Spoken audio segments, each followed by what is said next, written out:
Hello students, आज के जो क्वेश्चन है कंडीशनल प्रोबेबिलिटी के, पिछली बार के जो क्वेश्चन थे वो डायरेक्ट थे। आज के जो क्वेश्चन है उसमें थोड़ा सा आपको ज़्यादा समझना है और एग्ज़ाम के लिए ये बेटर क्वेश्चन है उससे, क्योंकि उसमें आपको पी ए और पी बी दोनों के वैल्यू क्लियर मिल रहे थे और पी ए अपॉन बी निकालना था। मीन्स कंडीशनल प्रोबेबिलिटी आपको डायरेक्ट फाइंड करना रहती थी कि वैल्यू पुट करना रहती थी।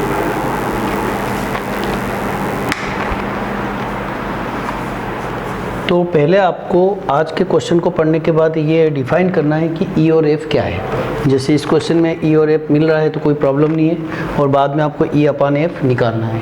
क्वेश्चन को बड़े ध्यान से पढ़ेंगे आप। क्वेश्चन नंबर 1 देखते हैं। इसमें लिखा है आपको 2 कॉइन्स आर टॉस्ड वंस, यानी कि 2 सिक्कों को एक साथ फेंका जाता है या उछाला जाता है, टॉस किया जाता है। तो जैसे आपको कोई भी क्वेश्चन आपको एग्ज़ाम में छोड़ना नहीं चाहिए। आपको पता है कि अगर 2 कॉइन्स को एक साथ टॉस किया जा रहा है, इसका मतलब ये हुआ कि number of total sample space, यानी सैंपल स्पेस जो इसका बनेगा वो एच एच बनेगा, टी टी बनेगा, एच टी बनेगा और टी एच बनेगा। यानी कि जो एन एस है वो पूरे क्वेश्चन में आपका फिक्स रहेगा। हर क्वेश्चन में ध्यान रखें आप, ठीक है। अगर 2 कॉइन्स का है तो एन एस उसका 4 हो चुका है। उसके बाद में आते हैं हम ई। तो ई को डिफाइन किया हुआ है। ई में लिखा है टेल अपेयर्स ऑन 1 कॉइन। आपको ऐसे इसमें से केस लेना है जिसमें टेल जो है वो 1 टाइम दिख रहा हो। Tail appears on 1 coin, 1 coin के ऊपर ही टेल दिखना चाहिए। तो टेल इसमें तो 2 बार दिख रहा है, इसमें नहीं दिख रहा है। मीन्स एक ये और एक ये कंडीशन लेंगे, यानी कि एच टी और टी एच। उसके बाद में एफ की बात करें। एफ में लिखा है head appears on 1 coin. Head जो है वो 1 पर दिखना चाहिए, इसमें 2 बार दिख रहा है, इसमें नहीं दिख रहा है। यानी यही वाली कंडीशन, इसमें भी हेड 1 बार दिख रहा है और इसमें भी हेड 1 बार दिख रहा है। ये आ गया, एफ आ गया। अब आपको जो फाइंड करना है वो ई अपॉन एफ निकालना है। आपको बताया अगर पी ई अपॉन एफ चाहिए तो इसका फार्मूला होता है P E intersection F upon P F. यानी आपको और पी ई इंटरसेक्शन एफ जब तक नहीं निकलेगा आप नहीं निकाल पाएंगे। इसलिए पहले हम इंटरसेक्शन निकालेंगे। तो इंटरसेक्शन का मीनिंग ये होता है कि दोनों में कॉमन क्या है। तो दोनों में हम कॉमन देख रहे सेम है, यानी कि दोनों केस आ जाएंगे इसमें। ये दोनों केसेस आ गए, यानी कि number of elements in E intersection F, यानी कि इसमें जो अवयवों की संख्या वो कितनी है, 2 है। एन एस आपका कम्प्लीटली पूरे क्वेश्चन में 4 ही रहेगा। उसके बाद पी एफ की बात कर लेते तो एन एफ कितना है वो देख लें आप। एन एफ यानी number of elements in F, that is 2। और इसलिए जब आपने एन एफ निकाल लिया, आप एन ई इंटरसेक्शन एफ निकाल लिया। अब पी ई इंटरसेक्शन एफ का वैल्यू निकालने के लिए आपको पता है कि एन ई इंटरसेक्शन एफ में डिवाइड कर देंगे हम एन एस से। यानी ये हो गया आपका, इसका इंटरसेक्शन का वैल्यू आया था 2, ये भी आपका एन एस का वैल्यू कितना है 4, मीन्स ये आ गया 1/2। उसके बाद पी एफ निकालते हैं। पी एफ का वैल्यू होता है number of elements in F upon number of elements in S. F में एलिमेंट्स की जो संख्या है वो कितनी है, 2 है, और टोटल कितने आपके पास 4, यानी ये भी हो जाएगा आपका 1/2। और इसलिए आपको पी ई अपॉन एफ चाहिए। तो ई अपॉन एफ का फॉर्मूला हो जाएगा अपॉन पी एफ। दोनों का वैल्यू, इसका वैल्यू हमने फाइंड किया अभी 1/2, इसका वैल्यू भी 1/2 है। 1/2 से 1/2 कैंसिल हो जाएगा और इसका आंसर होगा 1। बहुत अच्छा क्वेश्चन था। देखिए सबसे ज़रूरी बात है यहाँ पर ई और एफ को डिफाइन किया हुआ है, इसको आपको समझना है। पूरे क्वेश्चन में जब भी कंडीशनल प्रोबेबिलिटी के क्वेश्चन होते हैं तो उसमें जो एन एस रहता है वो फिक्स बना हुआ रहता है, ये आपको ध्यान रखना है। उसके बाद ये तीनों क्वेश्चन बहुत अच्छे हैं, तीनों क्वेश्चन करवा रहा हूँ मैं आपको। विशेष बात तो आपको ध्यान रखना होगी, इसमें आपको ई और एफ डिफाइन करके नहीं दिया है। और कंडीशनल प्रोबेबिलिटी में कंडीशनल अगर क्वेश्चन में आ जाता है तो और इजी हो जाता है कि आपको कंडीशनल प्रोबेबिलिटी निकालना है।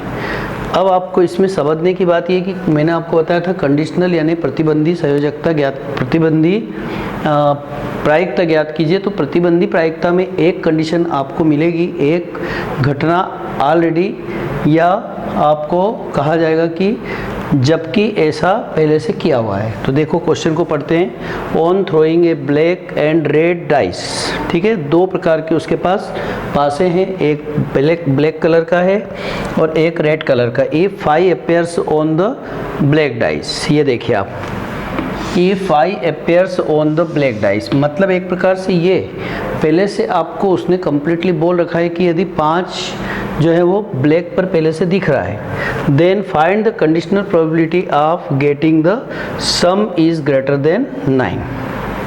तो आपको दो बातें याद रखना है कि क्या फाइंड करना है, और जो फाइंड करना रहती है उसको हमेशा आपको ई लेना है, और जो पहले से दिया हुआ है उसको हमेशा एफ लेना है। क्या बताया, बहुत ज़रूरी बात। ये अगर आप समझ गए तो क्वेश्चन क्लियर हो जाएगा। आपको जिसमें लिखा है if 5 appears on the black dice, यानी ये आपको पहले से दे रखा है, मीन्स इसको आप एफ में डिफाइन करेंगे, हमेशा उसको एफ लेंगे, और जो प्रोबेबिलिटी आपको निकालना रहेगी उसको हमेशा ई लेंगे। तो जो निकालना है उसको लिखा है इसमें देखिए, then find the conditional probability, तब आपको प्रतिबंधी प्रायिकता ज्ञात करना है जबकि जो योग है वो 9 से सम इज़ ग्रेटर देन 9, 9 से ज़्यादा योग आना चाहिए। ठीक है, सबसे पहले आपको क्वेश्चन की शुरुआत देखना चाहिए। On throwing A black and red dice, dice तो दो है ना, चाहे एक ब्लैक है चाहे एक रेड है। तो आपको सबसे पहले तो लिख देना चाहिए कि नंबर ऑफ सैंपल स्पेस या एनएस में जो एलिमेंट्स होंगे, number of elements in S that is 36। ठीक है, ये आपको पता है कि 36 स्थितियाँ बनती है दो डाइस को फेंकने पर। पहला वाला ब्लैक है, दूसरा रेड है, ऐसा मान लेते हैं। अब आपको ई और एफ का डिफाइन करते आना चाहिए। तो ई क्या है और एफ क्या है वो देखते हैं हम। ई में आपको लिख रखा है कि if 5 appears on the black dice, ये पहले से हो चुके, उसको हमेशा आपको एफ में लेना है। 5 अपेयर्स ऑन ब्लैक डाइस, ठीक है, और ई जो है वो उसको हमेशा आपको जो फाइंड करना रहता है उसको ई में लेना है। Then find the conditional probability of getting the sum is greater than 9, getting the sum is greater than 9, यानी जो योगफल है वो 9 से अधिक प्राप्त करना है। अब बस जब ये काम हो गया मतलब आधा क्वेश्चन आपका क्लियर हो गया। अब हम फिर से करते हैं, एनएस आपके पास है, ई को डिफाइन करते, ई में क्या क्या आएगा। ई को डिफाइन करते getting the some is greater than 9, मतलब तो वो सब स्थितियाँ इसमें लेना है जबकि योगफल जो है वो 9 से ज़्यादा है। 9 से ज़्यादा क्या क्या हो सकता है, आपको पता है कि जब हम पासों को, दो पासों को फेंकते हैं या उछालते हैं तो जो योग रहता है वो 2 से लगा करके योग 2 आ सकता है, 3, 4, 5 ऐसे लगा करके 12 तक योग आता है। 12 से ज़्यादा भी नहीं हो सकता है और 2 से कम यानी कि 1 भी नहीं हो सकता है। अब आपको ऐसी स्थितियाँ देखना है जबकि उनका जो योग है वो 9 से ज़्यादा आना चाहिए, मीन्स 10 वाली परिस्थितियाँ देखना है और साथ में 11 वाली और 12 वाली। तो 10 वाली बात करें अगर हम, तो 10 में क्या आ सकता है, 1 के साथ में 9 नहीं हो सकता है।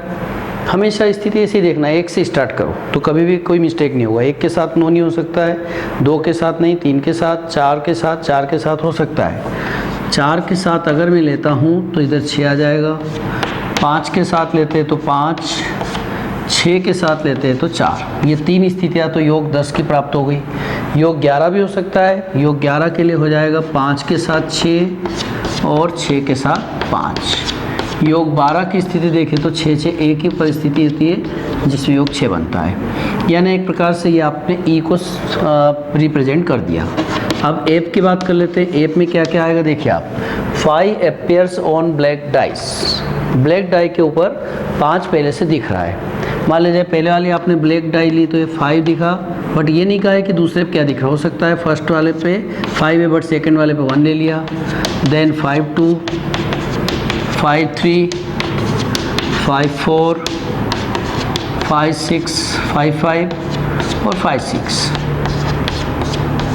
ठीक है, ये आपका बहुत ही अच्छा क्वेश्चन है। देखिए आप, इतना क्लियर हो गया आपको। उसके बाद में हमेशा इन दोनों का इंटरसेक्शन निकालने की कोशिश करना चाहिए। इंटरसेक्शन में आप देख रहे हैं कि 5 स्टार्टिंग में है, दोनों को मिलाएंगे तो 5 इसमें भी है, 5 इसमें भी है, यानी कि ये 2 पोजीशंस आपकी कॉमन दिख रही है और ये, यानी आपका 5 5 और 5 6 कॉमन आ गया। ठीक है, इसमें एलिमेंट्स हो गए, इसमें हो गए, इसमें हो गए, NS आपका फिक्स है। अब आपको क्या फाइंड करना, हमेशा उसी हिसाब से हमने इसको पहले से रिप्रेजेंट किया है कि E/F फाइंड करना है। E/F फाइंड करने के लिए आपको पता है कि इन दोनों के इंटरसेक्शन की प्रोबेबिलिटी आपको चाहिएगी और साथ में P/F चाहिए, यानी कि इसका फार्मूला होता है number of elements in E intersection F/NS upon number of elements in F upon number of elements in S। NS का तो वैसे वैल्यू कैंसिल हो ही जाता है इन क्वेश्चन में। उसके बाद में आप number of elements in E intersection F, E और F के इंटरसेक्शन में इसमें सर्वनिष्ठ में कितने एलिमेंट्स है, 2, और बटे में NS कितना है, NS है अपने पास 36। इसी प्रकार से बटे में NF number of elements in F में जो नंबर ऑफ एलिमेंट्स है वो कितने हैं, 1 2 3 4 5 और 6 हैं, और साथ में इसका वैल्यू है 36। ठीक है, इस प्रकार से 36 से 36 कैंसिल होने के बाद 2/6 आएगा, यानी इसको कैंसिल करेंगे तो 1/3। ये देखिए बहुत अच्छा क्वेश्चन है आपका। तो इसमें सबसे ज़रूरी बात, इस टाइप की जो वर्ड प्रॉब्लम वाले क्वेश्चंस रहते हैं उनमें आपको देखना रहता है कि ई को किसको डिफाइन करो और एफ को किसको। ठीक है, इसके बाद थर्ड वाला क्वेश्चन भी हम देखते हैं। 3 में लिखा है 2 dice throw and outcomes are different from each other, then find the probability that the sum of outcomes on dice is 4। देखिए इसमें भी आपको ये पता कैसे चलेगा एग्जाम में कि ये कंडीशनल प्रोबेबिलिटी की, तो मैंने आपको कहा था कि इस टाइप के इसमें इफ़ वगैरह लिखा रहता है यदि ऐसा हो चुका है और आपको ये निकालना है। और वैसे भी इसमें अगर शब्द आ जाता है कि कंडीशनल प्रोबेबिलिटी तो बहुत अच्छी बात है, हम समझ जाएंगे। बस जैसे इसमें आप देख रहे हैं कहीं कंडीशनल प्रोबेबिलिटी वो नहीं आई है, तो आपको इसमें समझना है कि find the probability that the sum of outcomes on dice is 4। जो आपको निकालना उसको हमेशा ई में लेना है। सबसे पहले तो क्वेश्चन को आपने देखा, इसमें 2 डाइस की बात आ रही, तो मैंने आपको पिछली बार बताया था कि NS तो आपको फिक्स करके रखना है 36। उसके बाद में डिफरेंट, ये देखिए outcomes are different from each other, ये पहले से आ चुका है। 2 डाइस थ्रोन, 2 पासों को उसने फेंका और ये देखा कि दोनों पर जो नंबर आ रहे वो डिफरेंट टाइप के होना चाहिए, अलग अलग होना चाहिए। देन फाइंड द प्रोबेबिलिटी, तो जो प्रोबेबिलिटी आपको फाइंड करना है उसको हमेशा आपको ई में लेना है और जो आपको दे रखा है उसको एफ में लेना है। तो find the probability that the sum of outcomes on dice is 4। The सम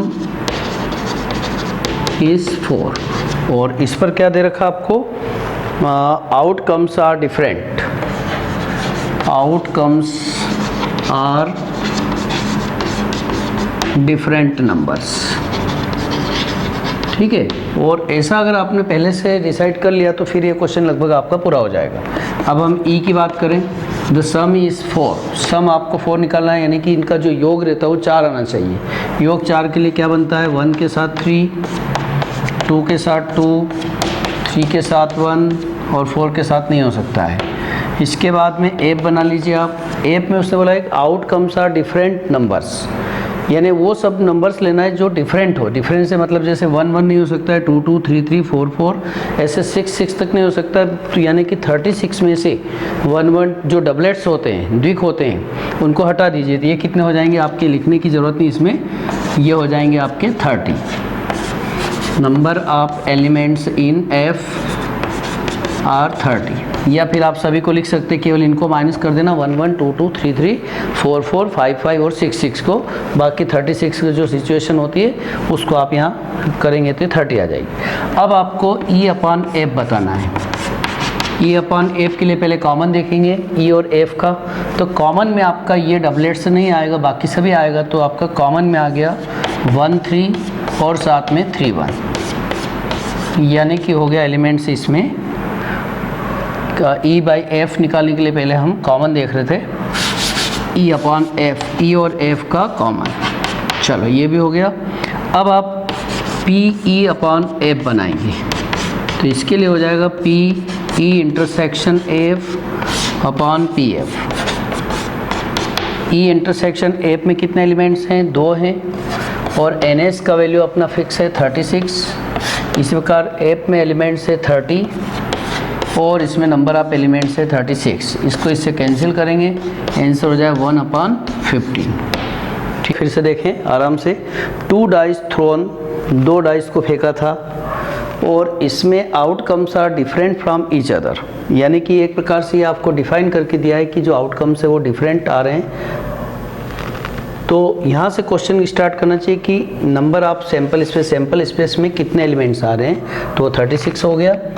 यहाँ पर जो बच्चों से गलतियाँ होती है अक्सर वो ये होती है कि ई किसको डिसाइड करते हैं और एफ किसको डिसाइड करते हैं। मैं बार बार इसी बात पे आपको जोर दे रहा हूँ कि जहाँ भी आपको लिखा रहा है कि फाइंड द प्रोबेबिलिटी वाली बात, मतलब प्रायिकता ज्ञात कीजिए, उस कंडीशन को हमेशा आपको ई में लेना है।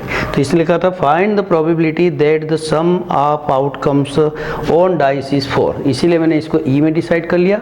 और जो पहले से ऑलरेडी हैपनिंग हो चुका है, यानी कि या पहले से जो दिया हुआ है आउटकम्स आर डिफरेंट नंबर्स, जो आउटकम्स आ रहे वो डिफरेंट नंबर है, उसको हमेशा एफ लेना है। ठीक है, तो ई में तो सम यानी कि उनका योग 4 वाला, तो ये सब तीनों सिचुएशन 4 योग की बनती है। और जब ई की बात करते हैं तब को एफ की आपकी पोजीशन नहीं देखना, और एफ को जब देखते हैं तब ई को नहीं देखना है। और जब दोनों हो जाते हैं तब आपको इन दोनों का हमेशा सर्वनिष्ठ यानी कि इंटरसेक्शन भी फाइंड कर लेना है। इसमें 30 कैसे आए थे, मैंने आपको बताया कि 1 1 1 1 2 2 3 3 4 4 5 5 और 6 6, इनको हटा करके ये सब मत लिखना, इसको हटा दीजिए। और बाकी जो 36 केस है वो टोटल हो जाएंगे, 6 माइनस होने के बाद उसमें 30 एलिमेंट्स आएंगे, तो NF हो गया।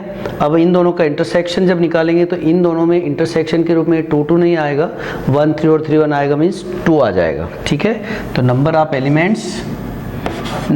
Elements in intersection that is 2।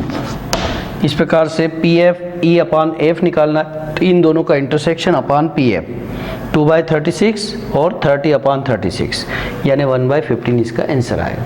ये तीनों क्वेश्चंस आपके कंडीशनल प्रोबेबिलिटी के बहुत अच्छे थे। अगले वीडियो में एक और कंडीशनल प्रोबेबिलिटी का वीडियो बनेगा जो कि अच्छे से याद होना चाहिए आपको। इसको थोड़ा सा आप टाइम दें, निश्चित रूप से आपके 10 नंबर पक्के हो जाएंगे। ठीक है, थैंक यू।